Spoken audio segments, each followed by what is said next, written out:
నమస్కారం ఈటీవీ 360కి స్వాగతం. ముందుగా ప్రధాన అంశాలు. సుహృద్భావ వాతావరణంలో సాగిన తెలుగు సీఎంల సమావేశం. ఏపీ తెలంగాణ మధ్య అపరిష్కృత సమస్యలపై చర్చ. ప్రజాభవన్లో చంద్రబాబుకు సాదర స్వాగతం పలికిన రేవంత్. కాళోజీ రాసిన నాగొడవ పుస్తకం బహూకరించిన తెలంగాణ సీఎం. విభజన సమస్యలు పరిష్కరించుకోవాలన్న భాజపా. తెలుగు రాష్ట్రాల అభివృద్ధికి కేంద్రం కట్టుబడి ఉందన్న MP Laxman. Kaleshwaram pump house ఇంజనీర్లను విచారించనున్న జస్టిస్ పీసీ ఘోష్. 2 వారాల్లో అన్ని దస్త్రాలు సమర్పించాలని ప్రభుత్వానికి ఆదేశం. ఇకపై రాష్ట్రంలో ఏడాదికి 2 సార్లు టెట్. జూన్, డిసెంబర్లో నిర్వహించేలా సర్కారు ఉత్తర్వులు.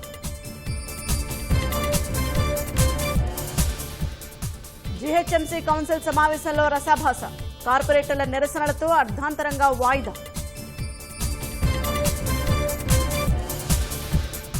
ఈ నెల 22 నుంచి పార్లమెంట్ బడ్జెట్ సమావేశాలు.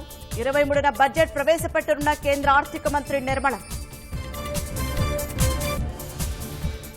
హాత్రస్ తొక్కిసలాట ఘటనా స్థలిని పరిశీలించిన విచారణ కమిటీ.